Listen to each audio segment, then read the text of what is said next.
Greetings historians, welcome back to the channel. This is a very different kind of video. This is going to be a 1905 revolution speedrun. So, in 1881, Alexander III becomes Tsar of Russia. He is a very effective ruler. His son, Nicholas II, is not a very effective ruler and he inherits a really fractured country.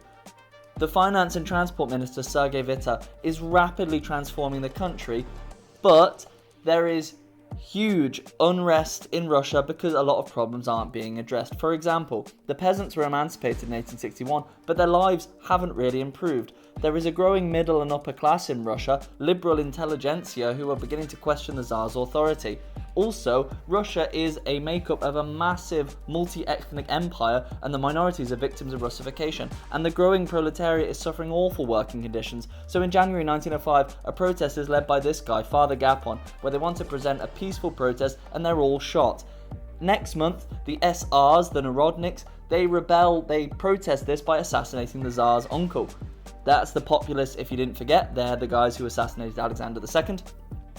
Unrest then spreads to the countryside, the peasants aren't sure what's happening, so they start killing their landlords.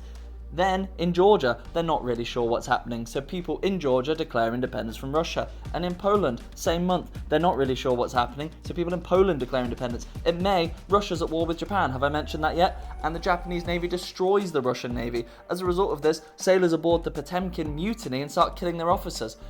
Nicholas asks Witte, please solve the problem for me. He makes something called the August Manifesto, but that's not enough for anyone because it doesn't actually change anything. Next month, May, Russia suffers a humiliating defeat at the hands of the Japanese, negotiated by Teddy Roosevelt, fun fact for you.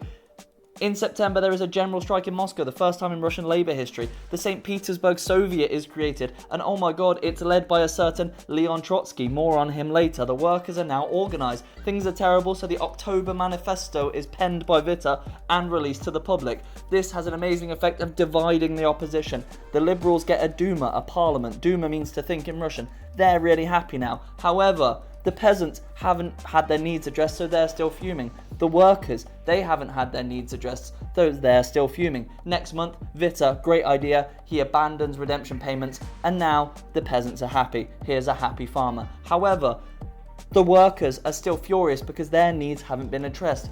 So, in December, there is a Moscow uprising planned by the St. Petersburg Soviet. This is brutally crushed by the army, who for some reason are still loyal to Nicholas, and the St. Petersburg Soviet is shut down. Get it, like Skepta? So, it's January 1906, new year, new me. What's going on in Russia?